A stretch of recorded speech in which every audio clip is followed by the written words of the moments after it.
Hey, it's Karina. So, story time with Karina. Typically, when you see this title on the live on my page, you know either I'm going to share something really funny that happened to me, or it's something pretty deep. I'm going to share a story with you.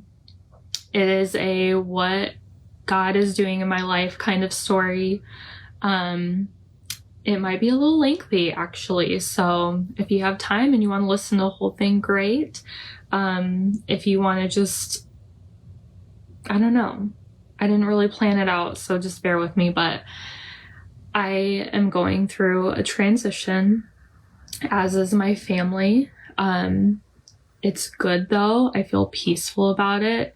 I've been working on letting the appropriate people know leading up to sharing this story and kind of putting it out there. Because when you go through transitions, you want to do things in a certain order and in the right way. And, so I'll talk a little bit about that. I'm going to start my story with about 2 years ago. As you know, in my career, I've worked from home for the past couple of years, 3 years to be exact. Since Jimmy's been born, I've been working basically for myself as a coach. And about 2 years ago, maybe a year and a half ago, I felt very, very strongly that we needed to start living off of Caleb's income. Now, at this time, did not really make sense for me to feel that way, just because my income was great.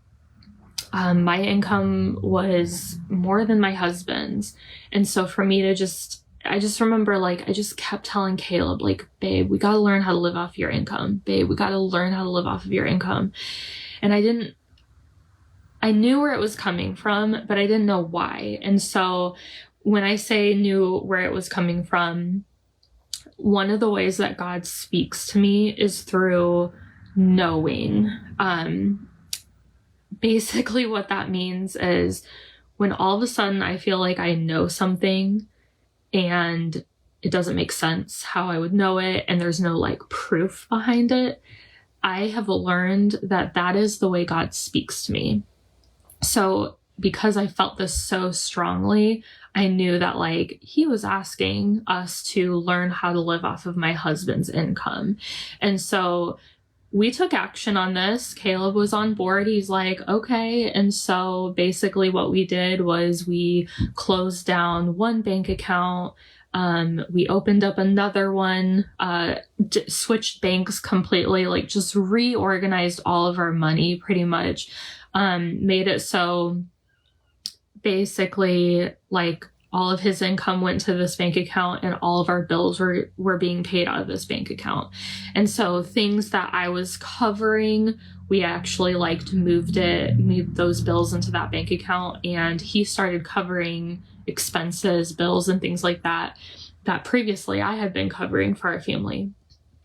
And the only things that I kept were business expenses, which was only our Wi-Fi bill, my car insurance bill, and my cell phone bill. So very, very minimal, but I still wanted to cover them because they're tax write-offs, and why wouldn't we do that? So that was 2 years ago. And wouldn't you know, over the past 2 years, my income has slowly gone down. And so looking back, it's God had this plan and he was taking care of our family and he was making sure that we were going to be ready for that. And so my income decreased and Caleb was already covering all of our bills. So it was in a way, it was no matter what was happening with my business or financially on my end, it didn't really matter because the essentials, the bills, the grocery bill, all that stuff, Caleb was starting to cover. Okay. So that was 2 years ago. Fast forward to around basically last fall, so a little over a year ago. You might remember that I got really, really, really sick. I didn't know what was going on. I had shared about this, but pretty much I was pregnant with my baby, Nora. she's here now, obviously. And during the first trimester of this pregnancy, I don't even know how else to describe it other than like I got so sick. I had days where I couldn't get up out of the bed, or I could like get myself to the couch, but then I couldn't get out of the couch. It was just like chronic fatigue, like such bad fatigue. And basically at one point I started realizing that my heart rate during these episodes of fatigue, my heart rate was elevated into like the high 130s, low 140s for absolutely no reason at all. And like I was a swimmer, like still am, but I was distance swimming before this. I had just trained for a triathlon and had just competed in my first triathlon. Like I was very healthy. So there was like no reason why my heart should be elevated for absolutely no reason. So at first when I was experiencing this chronic fatigue, I just thought, well, it's because I'm pregnant. You know, fatigue happens when you're pregnant. That's pretty normal. But the level of fatigue was like so extreme that there were days that I couldn't take care of my son, and my mom would have to come to my house and she would have to take care of him for me because physically I couldn't do it. I remember being down at a church service with my coaches down in Anderson, and I couldn't stand during the worship set. Like, just, I had to sit down. I couldn't physically stay. And that was around the time that I started realizing that my heart rate was elevated. And so I remember showing my coaches my watch and being like, look at what my heart's doing. And it was like, my heart rate was like in the high 130s, and I wasn't doing anything physical. Like, we were just at church, right? And I was just like, I couldn't even stand up during the worship set. Like, I had to sit down and I had to close my eyes, and I felt awful. So I've shared a little bit about this over the last year, but what it ended up being was I was prescribed to take a daily baby aspirin by my physician, and I was having a reaction to the baby aspirin. So that's all it was. It was just a stupid little tiny pill. And I never would have thought that that would have, you know, caused all these symptoms. That was actually the start of God transitioning me, I feel like. And I want to give him the glory too, because the way I figured out that it was the baby aspirin was I was at my church one day, and they always invite us to have prayer. At every service, you can have prayer for physical healing or just for something that you're dealing with in your life. I love that about my church. Like, we are always praying for each other. And so that particular service, I went for prayer, and I told the people that were praying what was going on. I said, there's something wrong with my heart. They sensed that I was pregnant. I hadn't told anyone I was pregnant, but they were just like, are you expecting? And I was like, yes, I am. And so they prayed over my pregnancy. They prayed over my heart. And you know what? Nothing really happened after that, except for I stopped taking that baby aspirin after that prayer. After that prayer, I never took the baby aspirin again. And again, it wasn't a knowing that I felt. It wasn't like God said anything to me.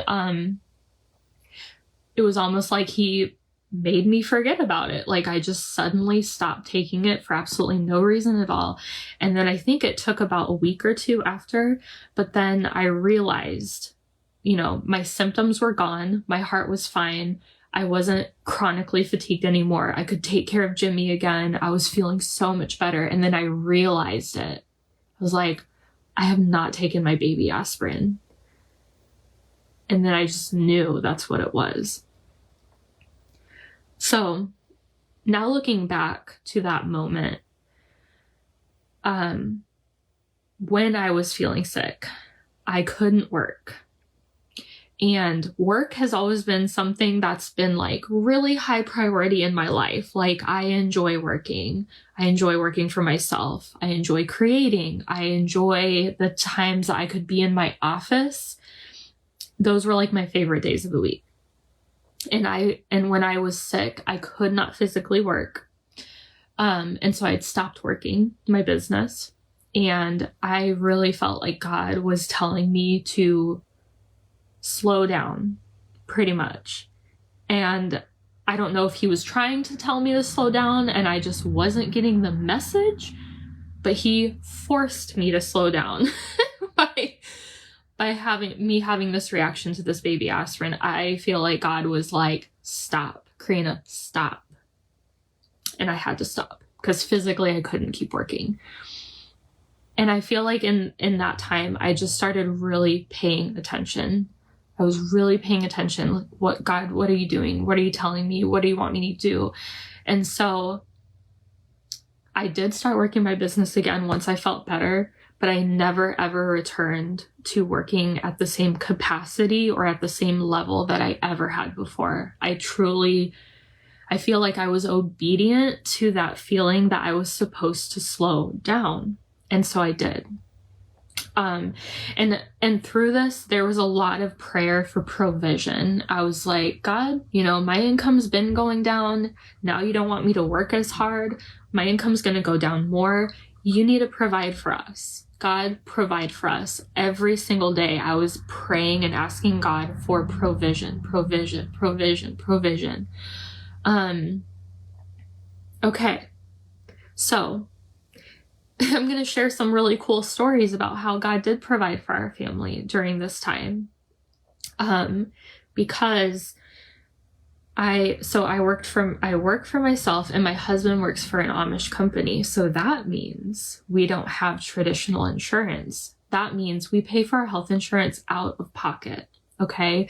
And I made the mistake of switching our health insurance the year prior to, instead of having a $2,000 deductible, we now had a $6,000 deductible, because in my mind, I was like, well, I'm not going to be pregnant, or I'm not going to have a baby in 2023. I'll probably have a baby in 2024. Like, I knew when we were going to start trying to have kids again. And so at the beginning of 2023, I changed our insurance so that it would be a cheaper monthly bill instead of a higher monthly bill with a lower deductible. I changed it. Well, that was a huge mistake, because they don't go off of the year you have the baby. They go off of the year you conceive and become pregnant. So I became pregnant in 2023. And so we got stuck with this $6,000 deductible.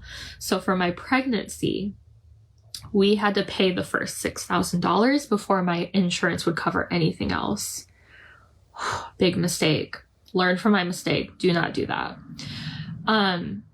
So we had to start paying, for all the procedures in my pregnancy. I also, I am not able to carry a baby full term without progesterone injections. And so we had to pay for all that all out of pocket. We had to pay for all of my ultrasounds out of pocket and things like that until we met the $6,000 deductible. And so we had a lot of extra bills coming in. And I was just, again, praying, God, provide.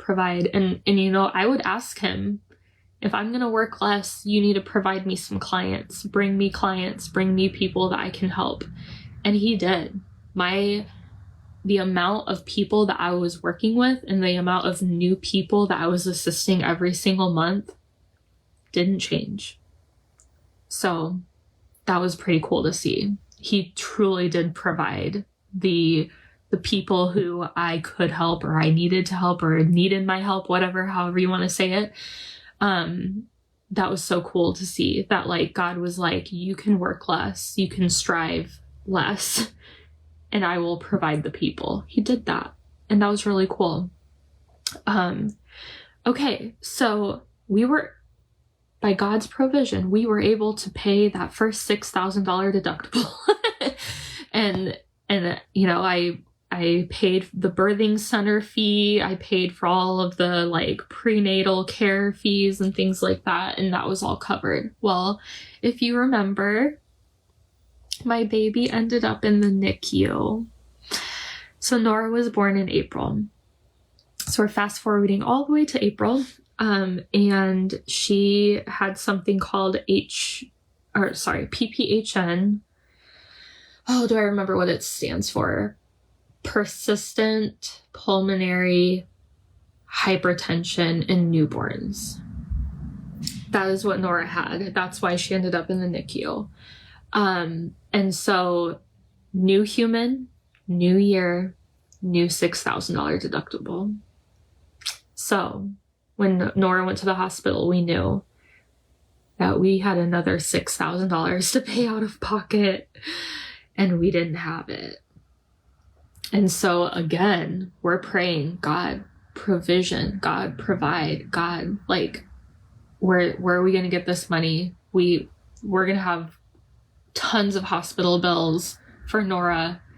Please provide for us. And you know what? When we got that first hospital bill for Nora, we had the money. God put us on people's hearts, and we received cash in envelopes from people. I mean, it wasn't just monetary. Like, people did a meal train for us after we got home. We had friends give us gas cards to help us with the commute back and forth. And I think our tax return played a role in us having the money too. Like, we had the $6,000 when it was time to pay the first medical bill. And so it was just so cool to see God come through in those prayers for him to provide. He absolutely did 100% of the time. And so, I feel like there's more to that I wanted to share, but I'm not remembering exactly what part. Oh yeah. So I just want you to picture this for a second.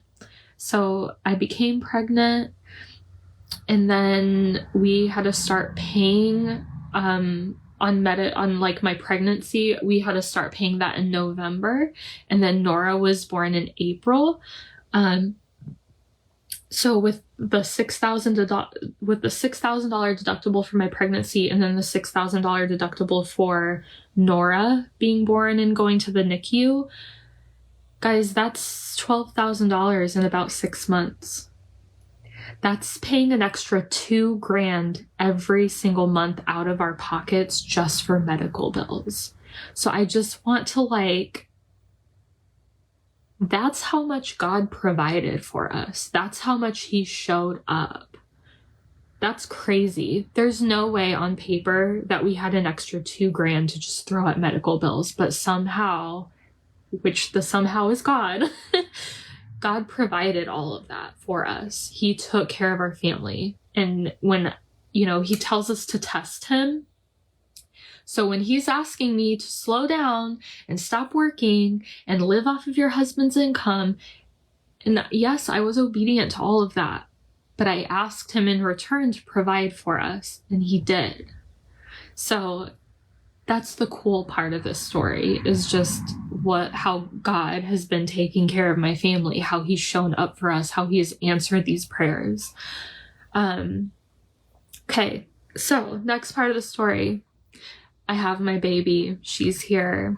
She spends, I think, 12 days in the NICU, and then we're sent home, and she's healthy from then on out. Nora has not been sick once since getting out of the hospital.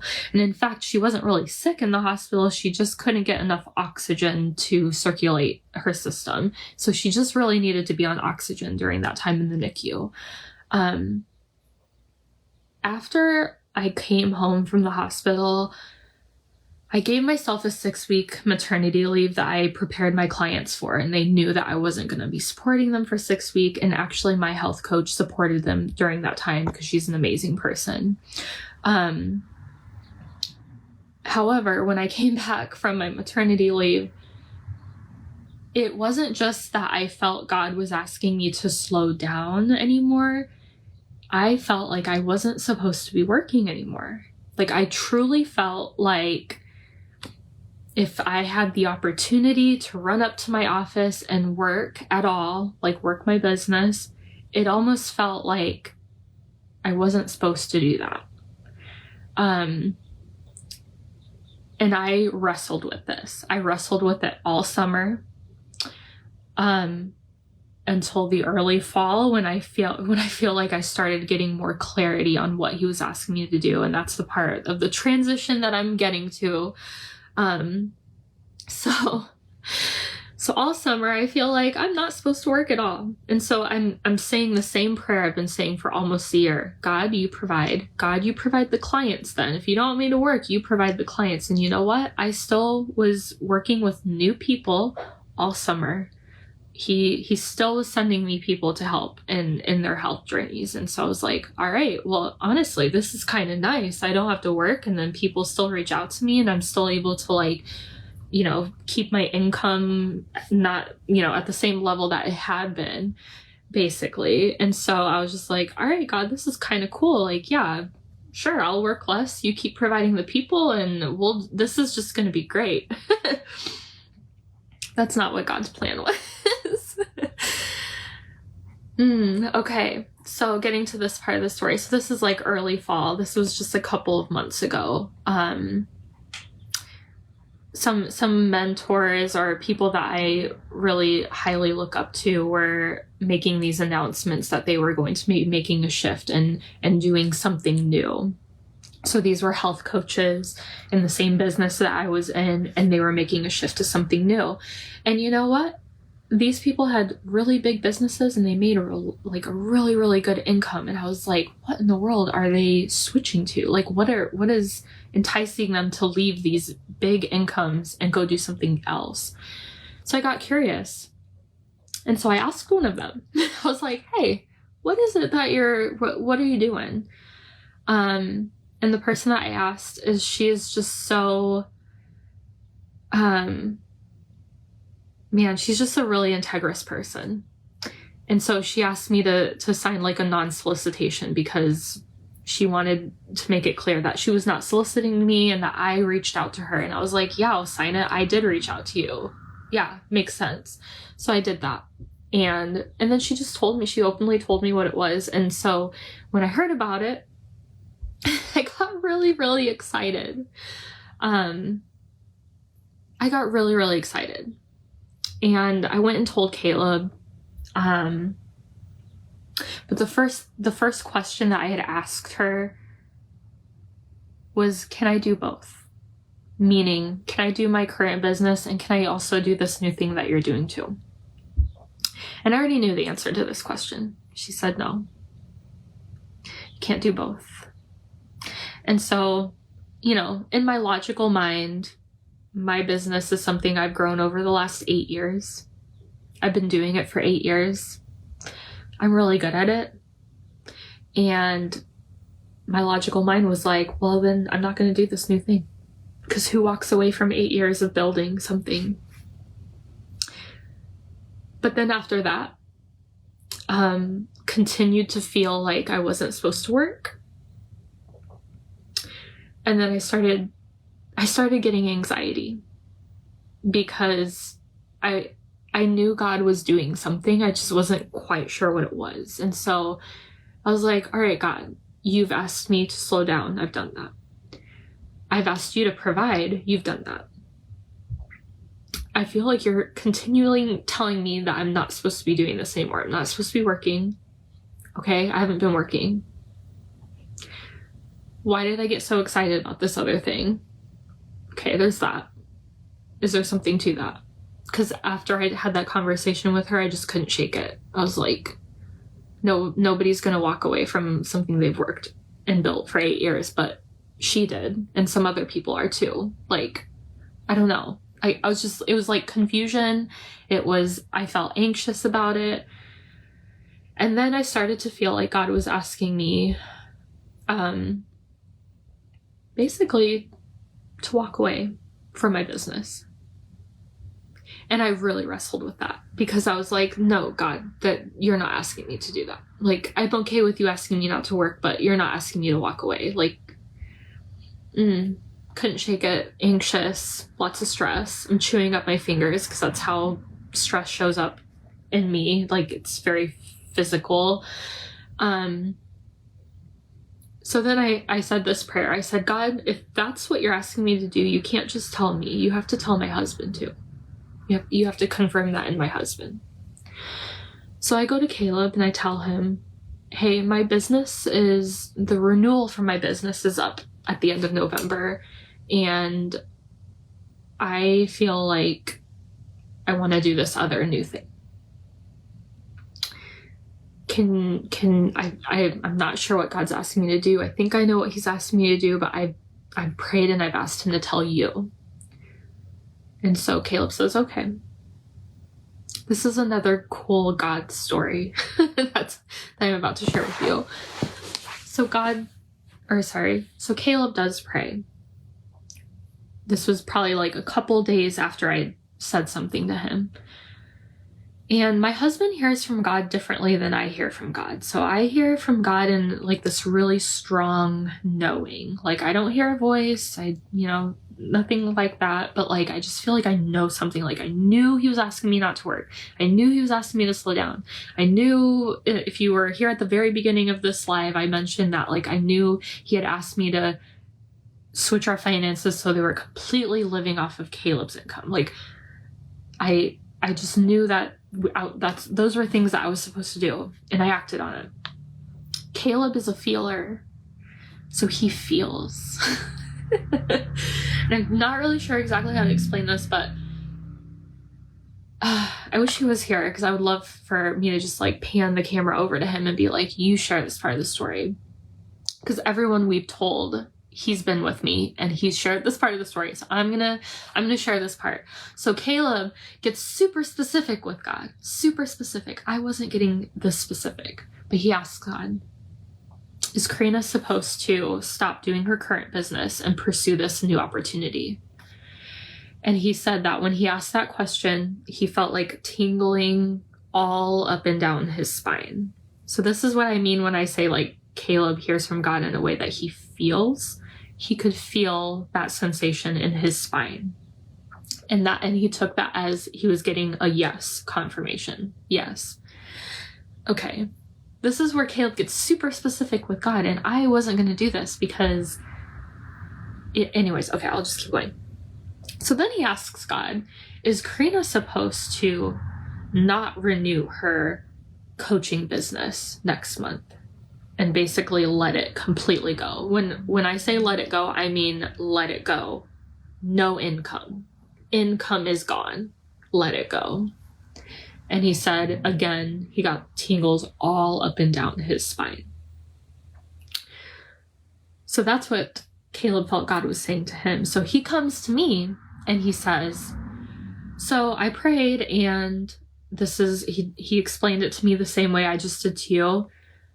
But when he told me that he had asked about me not renewing my business, and that the answer was yes, don't renew the business.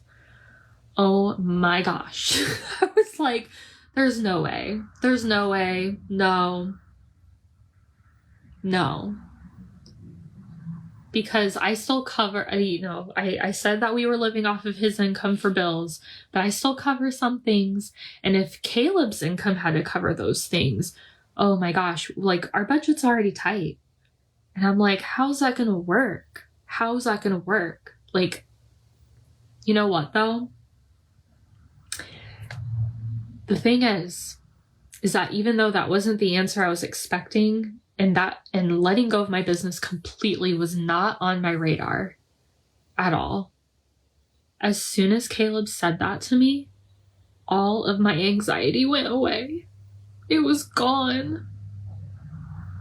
Anxiety gone. I think my anxiety was more about me not knowing what God was asking, like not having like a clear, this is what it is, Karina. And that made me anxious because I want to do what God wants me to do. Like, I strongly want to follow him and do what he is asking me to do. So even though it wasn't the answer that I thought, or like really was not on my radar. I was going to renew my business. I was just going to let it dwindle down, you know. That's what I was planning on doing because I was not expecting him to take my income away. So my anxiety going away when Caleb told me what he felt God was saying to him, I knew that he had heard from God, because there it was. There was the answer, clear as day. I asked him to confirm it, my husband, and he did. He gave my husband an answer. I never asked God about whether or not to renew my business. I more or less was just asking him, what do you want me to physically do for work? So the end of the story is I'm not going to renew my business. And so I'm no longer going to be a health coach. And I've been grieving that the past couple of months. I think it was October. It was the beginning of October when we got this like definitive, like, this is it.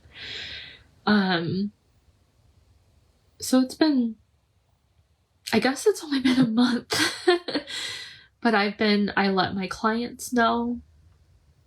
I've been reaching out to some of the coaches that I've been working with over the past few years, and I let them know. Like, there were people that I wanted to let know before I put it out on social media. And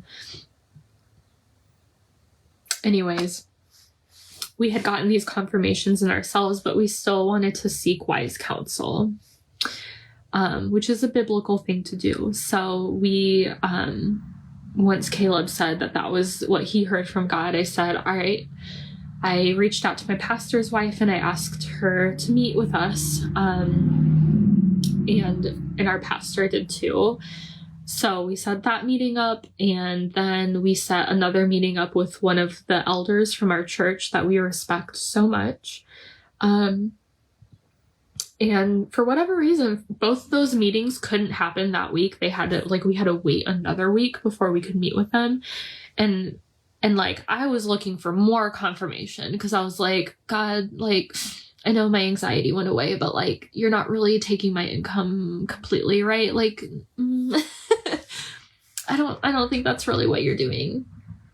I think I knew that's what he was doing, but I needed like more confirmations, right? So I think it was by God's design that we didn't have those meetings until like a week later, because by the time we had these meetings, Caleb and I both just knew this is what we're doing. We feel like this is what he's asking our family to do. I'd already told my coaches, I'd already told my clients. And so when we met with our pastor and our pastor's wife, well, sorry, she's a pastor also. We met with our pastors. When we met with our pastors, you know, they were, I don't know. It was just a good meeting, but like, we already knew that that's what we already knew that that's what it was.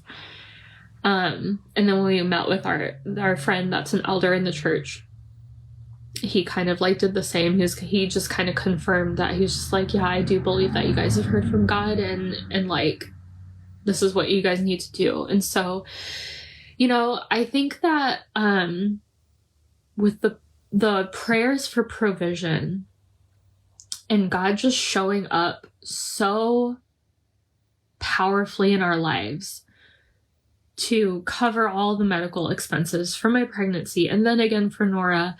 And I mean, it goes on, because after we made this decision, Caleb's truck, like the engine, basically that the motor has to be rebuilt for his truck to like work. And this happened like 2 weeks after we decided, like, I'm not going to renew my business. My income's going away. And then Caleb's truck like breaks down, and Caleb's like, yeah, it's going to be $3,000 to rebuild the motor. So instead we like bought a minivan at auction. And I really feel like God provided this minivan for our family, because like, we need a minivan more than we need a truck. Like, let's be real. We have 2 kids. But you know what? at auction, we bought this minivan for $1,600. And after taxes, we only paid $2,000 for it. Like it's like whatever our family needs, God provides it for us. He makes it happen. And so now we have this minivan and we can sell the truck, and we're just going to sell it as is. We already have a buyer for it, actually. And so like the money that we spent on the minivan is coming right back to us. The story's not done. Like he is just continuing to work in our lives. He's continuing to provide for our family. And so even though it's been like scary to lose and to walk away from my business that I've built over the last 8 years, like I just know that we're going to be okay, because God's been showing me over the past year that he's got us and he's not going to stop providing for us now. And so I am pursuing a new opportunity. I put a link if you're curious about it. There's an attached link to this live. You can go look at it and it'll show you what I have going on now. Really excited about it. I will definitely be sharing more about it. I know my next step is doing like an official Facebook post, because I know that this live is long and not everyone's going to listen to me talk for this long and share my story. So I'm going to do a quick post that people can just read, and they'll be able to see that like I'm no longer going to be a coach with Optavia anymore. And it really has nothing to do. It doesn't have anything to do with the company. Like I'm literally I'm following Jesus. And I'm taking all the steps he's been asking me to take. And this was the next step. And so I'm going to continue to be obedient to what he's asking me to do. And so I do feel like I'm in a season of just like focusing on mothering right now. I know that with this new opportunity, I'm probably not going to work as hard as I did with this last business. But that's okay. So thank you for listening to my story. Story time with Karina is always interesting, I feel like, because I don't do them very often unless I have a funny story to share or if I have something deep to talk about. And so this is just the story of what has been going on in our lives, how God's been working in our lives, and the new transition of just transitioning our family. So thanks for watching.